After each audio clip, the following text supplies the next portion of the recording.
Hi everyone, स्वागत है आप सभी का राहुल क्लासेस में। आज हम BA first year geography syllabus discuss करेंगे। उसके बाद फर्स्ट पेपर में जो यूनिट में पॉइंट दिए गए हैं उससे थ्योरी को कवर करेंगे। ये जो सिलेबस है आपका इंग्लिश में था, मैंने इसको गूगल ट्रांसलेट से हिंदी में किया है, तो थोड़ा स्पेलिंग और शब्दों को आगे पीछे ट्रांसलेट हुआ है, बाकी समझने के लिए बेहतर है। जैसा कि फर्स्ट यूनिट में दिया गया है भौतिक भूगोल, प्रथम पेपर में भौतिक भूगोल का अर्थ, क्षेत्र और शाखाएं, पृथ्वी की उत्पत्ति के संबंध में जो सिद्धांत दिए हैं Laplace, Chamberlin, James Jean, Jeffrey और Hoyle and Lyttleton. Last point जो है इसमें पृथ्वी के आंतरिक भाग का सिद्धांत। सेकंड यूनिट में दिया गया है महाद्वीपीय और महासागरीय घाटियों की उत्पत्ति, पृथ्वी की गति, अंतर्जात बल, प्रमुख भू आकृतियाँ, पर्वत, पठार, मैदान, क्रमण प्रक्रियाएं, अपक्षयन और क्षरण, कटाव का सामान्य चक्र, नदी, सूक्ष्म हिमनद, समुद्री और काष्ठ स्थलाकृति, ज्वालामुखी और भूकंप। थर्ड यूनिट में दिया गया है चट्टानें, उत्पत्ति, वर्गीकरण, पर्यावरण विशेषताओं और महत्व, मूल घटक के रूप में मिट्टी, मृदा निर्माण की प्रक्रियाएं। फोर्थ यूनिट में दिया गया है वातावरण की संरचना, सूर्यताप, तापमान, ऊर्ध्वाधर और क्षैतिज वितरण, दबाव और दबाव पेटियां, हवाएं, ग्रह और स्थानीय आर्द्रता, बादल और वर्षा, चक्रवात और प्रति चक्रवात। फिफ्थ यूनिट में दिया गया है महासागर तथा स्थलाकृति, महासागरीय निक्षेप, लवणता, तापमान और महासागरीय। जैसा कि फर्स्ट पेपर में दिया गया है फर्स्ट यूनिट में भौतिक भूगोल की परिभाषा। भौतिक भूगोल एक गतिशील विज्ञान है जिसका अध्ययन पृथ्वी की उत्पत्ति के साथ ही प्रारंभ हो गया था। मतलब पृथ्वी के पर जो भी चीज़ है वो सब भौतिक भूगोल से जुड़ी हुई है, चाहे हम किसी भी चीज़ का अध्ययन करते हैं। इसलिए इसकी जो है क्षेत्र जो है सीमित नहीं है, परंतु उसका स्वरूप, अध्ययन क्षेत्र और उद्देश्य समय परिवर्तन के साथ परिवर्तित होते रहते हैं। जिस तरह धीरे धीरे वैज्ञानिक लोग नई नई चीज़ों का आविष्कार करते हैं, या पृथ्वी में जलवायु परिवर्तन, मौसम परिवर्तन या किसी भी कारण जो भी परिवर्तन होते हैं उसकी, इसलिए इसका जो क्षेत्र है वो सीमित नहीं है।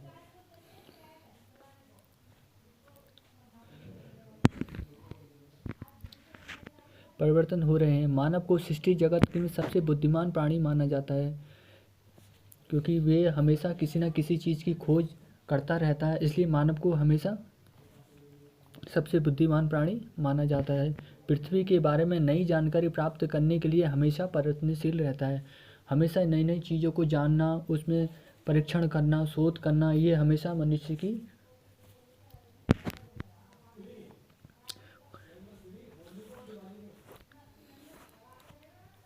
प्रयत्नशील रहता है। भूगोल में पृथ्वी धरातल पर पाई जाने वाली विषमताओं तथा अनेक तत्वों को सूक्ष्म रूप से अध्ययन किया जाता है।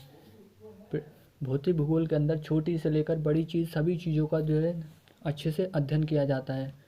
सब भौतिक भूगोल के अंदर आते हैं। सबसे पहले पृथ्वी धरातल पर पाई जाने वाली विषमताओं, अनेक तत्वों सूक्ष्म रूप से अध्ययन किया जाता है, जिसमें सबसे पहले इरेस्टोस्थनीज नामक यूनानी विद्वान ने पृथ्वी के मानचित्र बनाया और भूगोल वैज्ञानिक दृष्टि से अध्ययन किया। इसके बाद हेरोडोटस तथा स्ट्रैबो व टालेमी नामक विद्वानों ने भूगोल को एक नया रूप दिया। गत शताब्दी में Chamberlin, Moulton, Jeffrey, James and Jeans आदि विद्वानों ने सौरमंडल की उत्पत्ति तथा पृथ्वी का एक ग्रह के रूप में अध्ययन किया। इसके पश्चात ही वैगनर, डेली, स्वयं, ड्यूटोइस व गोकी आदि विद्वानों ने भूगर्भ शास्त्र के क्षेत्र में महत्वपूर्ण अध्ययन किए। ब्रुकनर, सिम्पसन, हम्फ्रीज, मर्रे, डार्विन, जैक्विस आदि प्रसिद्ध विद्वानों ने ऋतु विज्ञान व समुद्र विज्ञान के बारे में महत्वपूर्ण तथ्य प्रतिपादित किए। इस प्रकार विभिन्न क्षेत्रों में अध्ययन पूर्ण होने से भौतिक भूगोल का क्षेत्र अधिक विस्तृत हो गया। भूगोल की परिभाषा। भूगोल शब्द की उत्पत्ति लैटिन भाषा से हुई है मानी जाती है, जिसमें जी का अर्थ पृथ्वी तथा ग्राफी का अर्थ वर्णन करना माना गया है, अर्थात भूगोल वह विज्ञान है।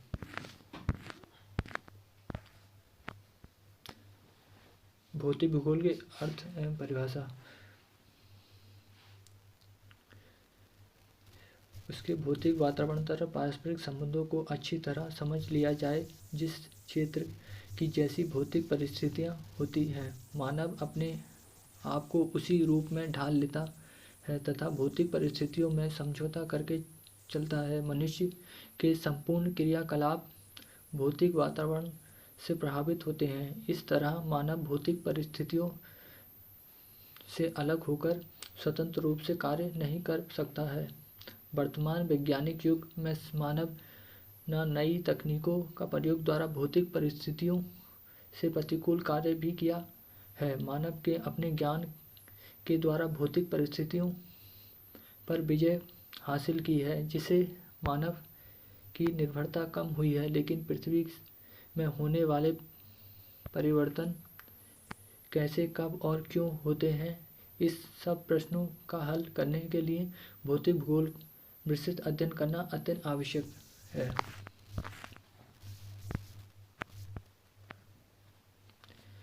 भौतिक भूगोल की भौतिक वातावरण तथा मानव से पारस्परिक संबंधों का अध्ययन किया जाता है। मनुष्य में भौतिक वातावरण के बीच कितना सुदृढ़ संबंध, यही भौतिक भूगोल का विषय क्षेत्र है। भौतिक वातावरण के अंतर्गत चट्टानों की रचना, मिट्टी, खनिज पदार्थ, जलाशयों तथा जलवायु आदि तथ्यों का विस्तृत अध्ययन किया जाता है। इस प्रकार यह कहा जा सकता है, भौतिक भूगोल के अंतर्गत स्थलमंडल, जलमंडल और वायुमंडल तीनों का सम्मिलित रूप से अध्ययन किया जाता है। भौतिक भूगोल की उपयोगिता। प्रसिद्ध भूगोलवेत्ता हार्टशॉर्न भौतिक भूगोल के उद्देश्य को स्पष्ट रूप से प्रस्तुत करते हुए कहा है कि the purpose of geography is the scientific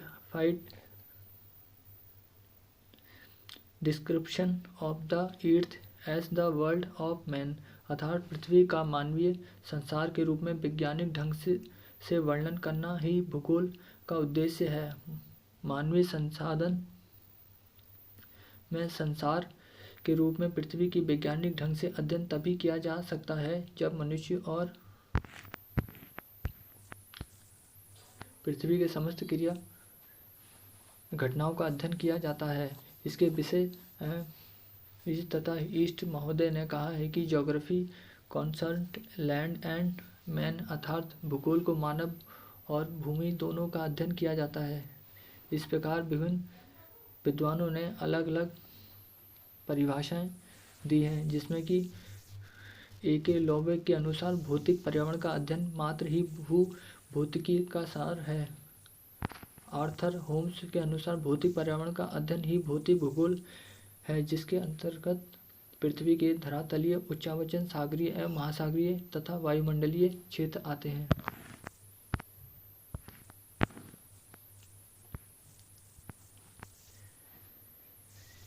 उपयुक्त परिभाषाओं से निष्कर्ष निकलता है कि भौतिक भूगोल में सूक्ष्म स्थलमंडल, जलमंडल और वायुमंडल का विस्तृत अध्ययन ही किया जाता है।